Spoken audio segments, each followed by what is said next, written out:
ಜರ ಕೈ ಎತ್ತಿ ಹೇಳ್ರಲ್ಲ, ಏನಾಗೈತಿ? ಭಾರತ್ ಮಾತಾ ಕಿ. ನಾಳೆ ನಡೀತಕ್ಕಂಥ ಲೋಕಸಭೆಯ ಚುನಾವಣೆಯ ಪ್ರಚಾರದ ನಿಮಿತ್ತವಾಗಿ ಆಗಮಿಸಿರ್ತಕ್ಕಂಥ ನಿಮ್ಮೆಲ್ಲರ ನೆಚ್ಚಿನ ನಾಯಕರು, ಈ ರಾಜ್ಯದ ಜನಪ್ರಿಯ ಮುಖ್ಯಮಂತ್ರಿಗಳಾಗಿರ್ತಕ್ಕಂಥ ಸನ್ಮಾನ್ಯ ಸಿದ್ದರಾಮಯ್ಯನವರೇ, ರಾಜ್ಯದ ಉಪಮುಖ್ಯಮಂತ್ರಿಗಳು ಮತ್ತು ನಮ್ಮ ಪಕ್ಷದ ಅಧ್ಯಕ್ಷರಾಗಿರ್ತಕ್ಕಂಥ ಸನ್ಮಾನ್ಯ ಡಿ ಕೆ ಶಿವಕುಮಾರ್ ಅವರೇ, ಜಿಲ್ಲಾ ಉಸ್ತುವಾರಿ ಸಚಿವರಾಗಿರ್ತಕ್ಕಂಥ ಸನ್ಮಾನ್ಯ ಸತೀಶ್ ಜಾರಕಿಹೊಳಿ ಅವರೇ, ಇನ್ನೊಬ್ಬ ಸಚಿವರು ಆತ್ಮೀಯ ಮಿತ್ರರು ಆಗಿರ್ತಕ್ಕಂಥ ಭೈರತಿ ಸುರೇಶ್ರವರೇ,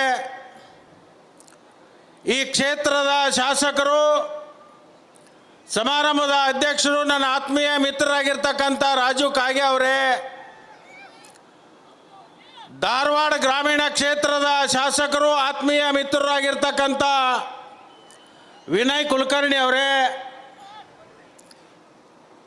ಮಹೇಶ್ ತಮ್ಮಣ್ಣವರವರೇ, ಗಣೇಶ್ ಹುಕ್ಕೇರಿ ಅವರೇ, ಮಾಜಿ ಸಚಿವರಾಗಿರ್ತಕ್ಕಂಥ A B ಪಾಟೀಲ್ರವರೇ, Veerakumar ಪಾಟೀಲ್ರವರೇ, S B ಘಾಟ್ಗೆ ಅವರೇ, ಕಾಕಾ ಸಾಹೇಬ್ ಪಾಟೀಲ್ರೇ, ಮೋಹನ್ ಶಾ ಅವರೇ,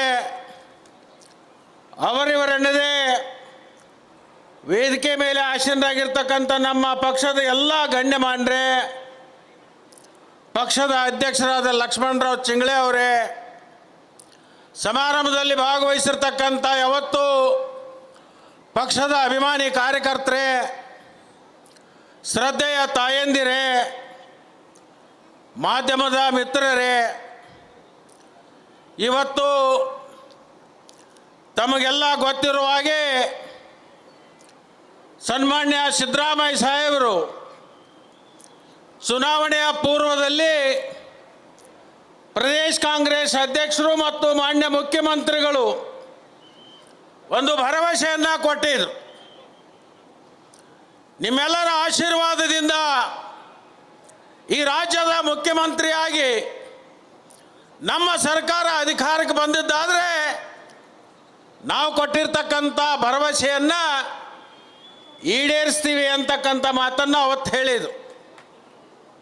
ಇವತ್ತು ತಮಗೆಲ್ಲರಿಗೂ ಗೊತ್ತಿದೆ,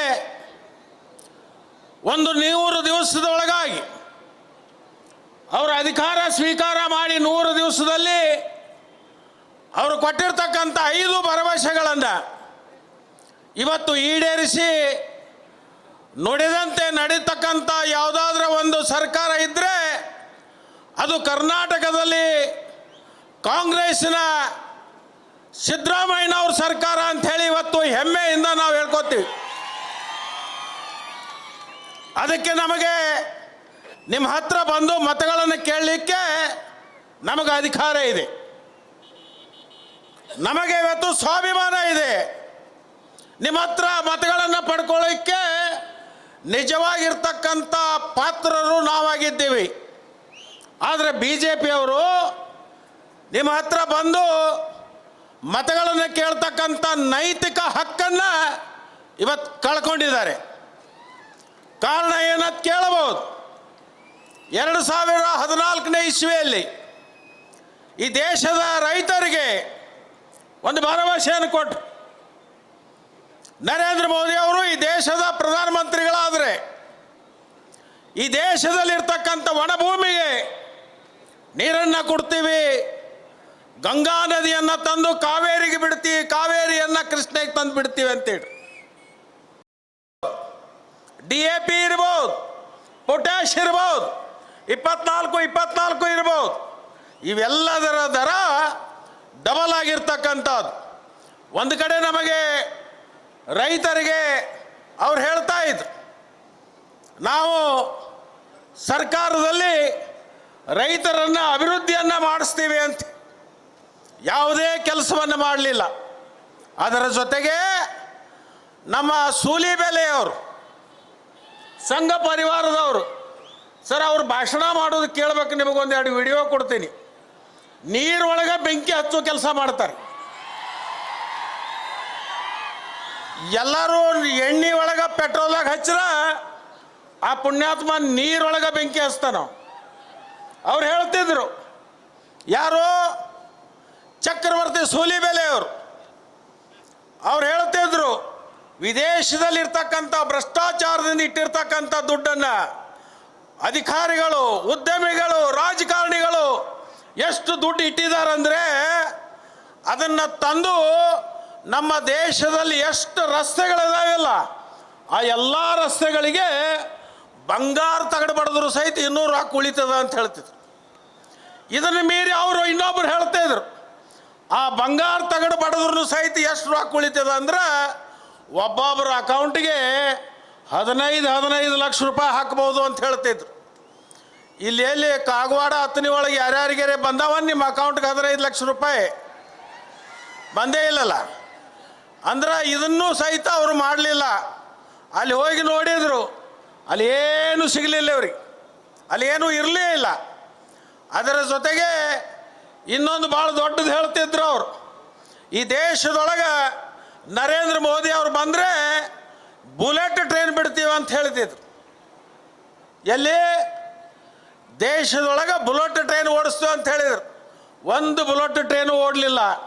ಇಲ್ಲೇ ಕುಡ್ಚಿಯಿಂದ ಬಾಗಲಕೋಟೆಗೆ 10 ವರ್ಷದೊಳಗೆ ಒಂದು ಲೈನ್ ಸಹಿತ ಆಗಲಿಲ್ಲ.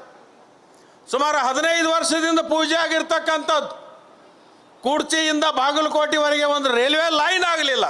ಇನ್ನು ಬುಲೆಟ್ ಟ್ರೈನ್ ಏನು ಓಡಿಸ್ತಾರೆ? ಅದಕ್ಕೆ ನಾನೇನು ಹೇಳಲಿಕ್ಕೆ ಹೊಂಟಿದ್ದೇನೆ ಅಂದರೆ, ಭಾರತೀಯ ಜನತಾ ಪಕ್ಷದವರು ಕೊಟ್ಟ ಮಾತಿಗೆ ಇವತ್ತು ಸುಳ್ಳು ನಡವಳಿಕೆಯನ್ನು ನಡೆದಿರ್ತಕ್ಕಂಥದ್ದು. ಅದಕ್ಕೆ ಅವರಿಗೆ ಮತಗಳನ್ನು ಕೇಳ್ತಕ್ಕಂಥ ಹಕ್ಕು ಇವತ್ತು ಅವ್ರಿಗಿಲ್ಲ. ಅದರಿಂದ ಮತಗಳನ್ನು ಕೇಳ್ತಕ್ಕಂಥ ಹಕ್ಕು ಯಾರಿಗಾದ್ರೂ ಇದ್ದರೆ ಅದು ಕಾಂಗ್ರೆಸ್ ಪಕ್ಷಕ್ಕೆ ಮಾತ್ರ ಅಂತಕ್ಕಂಥದ್ದನ್ನು ಈ ಸಂದರ್ಭದಲ್ಲಿ ನಾನು ಹೇಳಲಿಕ್ಕೆ ಬಯಸ್ತೀನಿ. ಭಾಳ ಕಡೆ ಚರ್ಚೆ ನಡೆದಿದೆ, ಭಾಳಷ್ಟು ಜನ ಮಾತಾಡ್ತಾ ಇದ್ದಾರೆ. ಸತೀಶ್ ಜಾರಕಿಹೊಳಿ ಅವರು ತಮ್ಮ ಸುಪುತ್ರಿಯನ್ನು ನಿಲ್ಲಿಸಿದ್ದಾರೆ ಅಂತ. ಈ ಕ್ಷೇತ್ರದಲ್ಲಿ ಮೊದಲು ನಾವು ಎಲ್ಲರೂ ಕೇಳಿದ್ದೀವಿ, ಯಾರು ನಿಂತ್ಕೋತೀರಿ ಅಂತ. ನಾವು AB ಪಾಟೀಲ್ರಿಗೆ ಕೇಳಿದ್ದೀವಿ, ವೀರ್ ಕುಮಾರ್ ಪಾಟೀಲ್ರಿಗೆ ಕೇಳಿದ್ದೀವಿ, ಮತ್ತು ಪ್ರಕಾಶ್ ಹುಕ್ಕೇರಿ ಅವ್ರಿಗೆ ಕೇಳಿದ್ದೀವಿ. ಯಾರೂ ನಮಗೆ ನಿಲ್ಲಕ್ಕೆ ಆಸಕ್ತಿ ಇಲ್ಲ ಅಂತ ಹೇಳಿದರು. ಕಡೆಗೆ ರಾಜು ಕಾಗೇನಾರು ಹಾಕ್ಬೇಕಂತ ಕೇಳಿದ್ವು. ಇದೇ ಸಾಕಾಗೈತೆ ಹೋಗೋ ಮಾರಾಯ ಅಂದ. ಕಡೆಗೆ ಇವರೆಲ್ಲರೂ ಕೂಡಿ ನನ್ನ ಮಗನಿಗೆ ನಿಲ್ಲು ಅಂತ ಹೇಳಿದರು. ನಾನು ಕೂಡ ಬೇಡ ಅಂಥೇಳಿ ಎಲ್ಲರೂ ಇಲ್ಲ ಅಂದಮೇಲೆ ಅನಿವಾರ್ಯವಾಗಿ ನಾವು ಸತೀಶ್ ಜಾರಕಿಹೊಳಿ ಅವರ ಸುಪುತ್ರಿಯಾಗಿರ್ತಕ್ಕಂಥ ಕುಮಾರಿ ಪ್ರಿಯಾಂಕಾ ಜಾರಕಿಹೊಳಿ ಅವರನ್ನು ಒಮ್ಮತದ ನಿರ್ಣಯಗಳನ್ನು ತಗೊಂಡು ಅವರನ್ನು ಅಭ್ಯರ್ಥಿಯನ್ನು ಮಾಡಿದ್ದೀವಿ.